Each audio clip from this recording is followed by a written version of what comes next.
Oi, gente, a paz do Senhor. Vamos dar sequência à nossa jornada bíblica, né? A gente tem falado sobre a Bíblia, obviamente, e hoje nós vamos falar um pouquinho sobre a nação de Israel. Eu acho extremamente importante, já que o Velho Testamento é todo sobre Israel. Jesus, ele é israelita, né? Pelo menos ele veio a primeira vez enquanto israelita, então é importante que a gente trate dessa nação, o chamado de Deus para ela. Não, a gente não vai falar de Israel hoje, enquanto nação, como eles estão constituídos enquanto país hoje. A gente vai falar da Israel da Bíblia, para a gente entender, né, como é que funciona, como é que a mensagem era entregue a esse povo, enfim. Então vamos falar sobre isso. Antes de a gente entrar no assunto, né, eu estou no meu quarto, essa parede linda e maravilhosa aqui, enfim, não vamos comentar, não se distraiam com ela, entendeu? Vamos focar aí no vídeo e depois, quem sabe, eu posso falar um pouquinho para vocês sobre o porquê disso aqui. Mas vamos começar com o chamado de Abraão. Buzu passando, morar em frente de rua, é isso. Com o chamado de Abraão, lá em Gênesis 12, o 1 e o 2, ele fala assim: Ora, o Senhor disse a Abraão, sai-te da tua terra e da tua parentela e da casa de teu pai, para a terra que eu te mostrarei. E far-te-ei uma grande nação, e abençoar-te-ei, e engrandecerei o teu nome, e tu serás uma bênção. Então a gente vê Deus fazendo uma promessa para Abraão, né, dizendo que ele sairia da terra dele, iria para uma outra terra, e ele da descendência dele faria uma grande nação. Abraão teve por filho Isaac, Isaac teve Jacó e Esaú. Só que o filho que herdou a promessa, a descendência, né, que fez realmente com que a nação de Israel ela se constituísse enquanto nação, foi Jacó. Jacó que teve o nome mudado para Israel. Isso aí está todo dentro de um contexto lá em Gênesis 32, mas no versículo 28, né, não se chamará mais o teu nome Jacó, mas Israel. Então a gente vê Jacó tendo o seu nome modificado para Israel, pois como príncipe lutaste com Deus e com os homens e prevaleceste. Então, a partir daquele momento, eu acho que começa a surgir, né, o projeto de Deus para Israel enquanto nação. Então, o nome já está estabelecido, Israel. E aí a gente tem os filhos de Jacó que vão, de fato, constituir, fazer com que esse povo se torne realmente uma nação, né?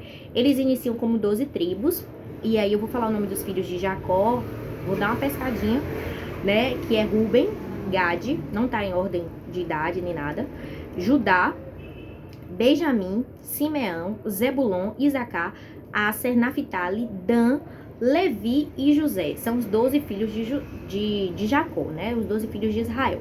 Só que as 12 tribos não foram constituídas exatamente por esses 12 filhos. Porque o que acontece? Levi, por exemplo, ele não herdou terra. Levi, eu acho que eu separei a passagem que fala. Eu acabei não anotando, não foi? Ali, anotei sim, perdão. Eu vou ler aqui pra vocês, né? Juízes, lá em Juízes. É que eu deixei tudo separadinho? Essa eu não coloquei. Acontece, é ao vivo. Pelo menos pra mim, por enquanto, é ao vivo. Juízes 13, 33. 13, 33 fala assim. Juízes o que, Jesus? Josué 13, 33. Vamos ler aqui Juízes 13, não vai até 33. Josué 13, 33 fala: Porém, a tribo de Levi, Moisés não deu herança.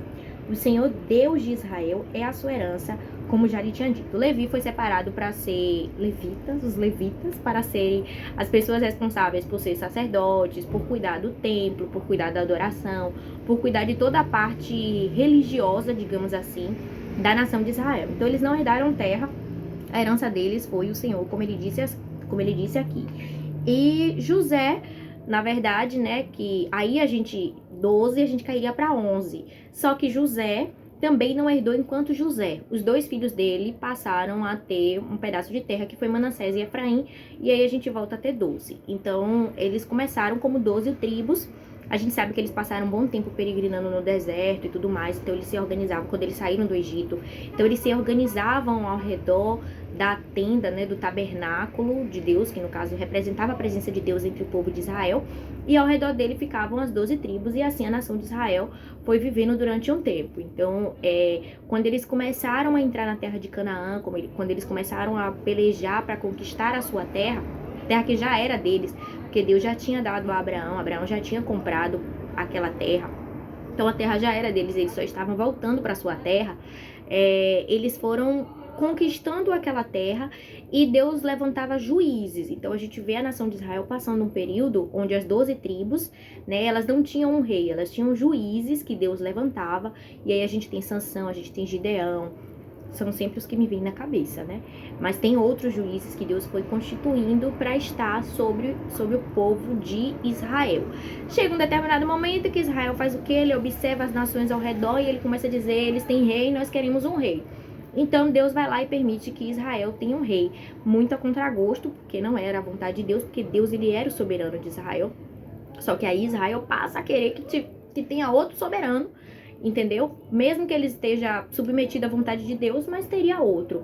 Mas Deus concede que eles tenham um rei. Só que enquanto nação, enquanto 12 tribos, Israel, ela só teve 3 reis, que foi Saul, depois a gente tem Davi e depois a gente tem Salomão. Foram os únicos 3 reis da nação, como a gente fala, da nação unificada, da Israel unificada. Depois disso, a gente vai lá para 1 Reis 11, o capítulo 11 e o capítulo 12 vai falar sobre a divisão da nação de Israel, porque aqui, como o título diz, né, a idolatria de Salomão e a ira de Deus contra ele. Deus ele se ira porque Salomão ele passa a idolatrar, né, ele com 700 mulheres, com 1000 mulheres, na verdade, fica muito difícil não cometer idolatria, cada um adorando um Deus diferente, por aí vai. Então, Deus ele se irou, mas Deus ele não despejou a ira dele no reinado de Salomão, ficou no reinado do filho de Salomão, que foi Roboão. E aí, Roboão, numa série de coisas aqui que é muito bom que vocês leiam lá em 1 Reis 11, 12, não vou ler tudo, ele acaba fazendo, né, suscitando com que as pessoas comecem a querer que o reino se divida. E aí ficou Roboão com a tribo de Judá e a tribo de Benjamim, que se associou a Judá, ou seja, o descendente de Davi, né, ficou com a tribo de Judá e Benjamim, que é o que a gente chama de Judá, é o que a gente chama de Reino do Sul, enquanto Jeroboão ficou com as outras 10 tribos no Reino do Norte. E essas 10 tribos eram as que eram chamadas de Israel. Então, é interessante observar... Nossa, é isso, motociclista. E aí é interessante observar que as profecias, quando a gente vai lendo os profetas, elas passam a ser direcionadas ou para Israel ou para Judá. Então, quando a gente lê na Bíblia, porque o profeta Amós profetizou para Israel. Então significa dizer que Amós ele profetizou para as 10 tribos, que era a mesma coisa do Reino do Norte. Quando a gente vê Isaías profetizando para o Reino do Sul ou para Judá, ele está profetizando para as 2 tribos de Judá e de Jerusalém, de Judá e Benjamim, perdão, né, que foram as tribos que ficaram inclusive com Jerusalém como capital, enquanto o Reino do Norte, Israel, com as outras 10 tribos, ficou com Samaria como capital do reino delas. Então, o livro de Reis, ele vai se dividindo dessa forma. Tal rei que reinou em Judá, tal rei que reinou em Israel. Isso nos ajuda a compreender bastante que a gente está falando do povo de Deus, mas do povo de Deus dividido. Do povo de Deus enquanto Reino do Sul, enquanto Reino do Norte, enquanto Israel, enquanto Judá. Eu inverti as mãos aqui, mas acho que vocês entenderam. Então, as profecias, elas passaram a ser direcionadas. Então, a gente tem profetas que profetizam para o Reino do Sul, para Judá, e profetas que profetizam para Israel, Reino do Norte. Então, só são 2, né, que é Oséias e Amós, como eu falei, que profetizam assim, bem direcionado mesmo, somente para Israel. Os outros profetas profetizam para Judá, na sua maioria, tendo alguns que profetizam ali, mesmo profetizando para Judá, profetizam também para as outras 10 tribos lá em cima. E aí, esses profetas, em algum momento, eles profetizam, infelizmente, a destruição desses reinos. Porque o que acontece? O reino do norte, que é o povo de Israel, as outras 10 tribos, que tem a capital Samaria, eles viveram em idolatria o tempo todo. Então, a partir do momento em que eles se separaram, eles nunca mais conseguiram viver uma vida de santidade ou viver uma vida de acordo com a vontade de Deus. Inclusive, a primeira coisa que Jeroboão fez quando dividiu lá o reino com Roboão foi levantar 2 altares. Eu não lembro exatamente quais foram os lugares, acho que foi Dan e Betel, não lembro. mas ele erigiu dois lugares assim para adoração, porque ele ficou com medo de que as pessoas fossem para Jerusalém para adorar e quando chegassem lá em Jerusalém eles quisessem unificar o reino de novo. Então ele levantou lugares e pegou levitas para fazer de sacerdote, pegou pessoas aleatórias para fazer de sacerdote e fizeram adorações do jeito que eles queriam, sem estar alinhado mesmo com as leis judaicas, e eles se tornaram extremamente idólatras, caíram em total idolatria. A gente sabe que Acabe foi um dos reis de Israel, então assim, total idolatria eles passaram a viver. E aí Deus ele começou a alertar e dizer assim, olha, vocês vão ser destruídos, e eles foram destruídos, né? Aí a gente pode ver em 2 Reis 17, a gente pode acompanhar a destruição do povo de Israel pela Síria. A Síria levou a galera toda cativa, ou a grande maioria do povo de Israel cativa, para o reino deles, lá para a Síria, e mandou em troca outras pessoas, né, da Síria, de outros cantos, que foram ficar lá em Samaria, junto com alguns poucos israelitas. O povo começou a viver do jeito que queria. Deus começou a mandar leões, mandar animais ferozes para matar as pessoas. Alguém disse assim, olha, o povo lá tá morrendo. Mas por que tá morrendo? Porque eles não estão vivendo de acordo com as leis de Deus. Eles estão profanando o lugar. E aí eles mandaram um sacerdote para lá, para Israel. Foi quem deu uma orientação pro pessoal que estava vivendo lá em Samaria, naquela região de Samaria. Por isso que os judeus odeiam assim, sabe? Tinha uma rixa com os samaritanos, porque não era exatamente Israel. Era uma mistura, né?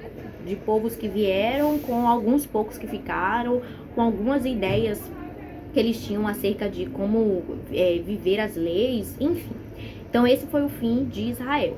E o fim de Judá, eu acho que é muito mais conhecido, a gente pode ver lá em 2 Reis 25. 2 Reis 25, tipo, acaba. Mas um pouquinho antes a gente já vê os problemas que Judá enfrenta com a Babilônia. E aí a gente sabe que os judeus, né, o povo de Judá, de Jerusalém, de Benjamim, foram levados cativos para a Babilônia, mas Deus teve misericórdia e depois de 70 anos de cativeiro, eles puderam voltar e repovoar aquele lugar, diferente de Israel, que não teve essa mesma misericórdia. Então isso é só pra gente entender um pouquinho de como funciona, né? Eu posso ter deixado alguns furos aí, não tem problema, vocês podem colocar no chat, chique isso, né? Colocar no chat, perguntando, lembra aí qual foi o lugar que eu posso colocar pra vocês.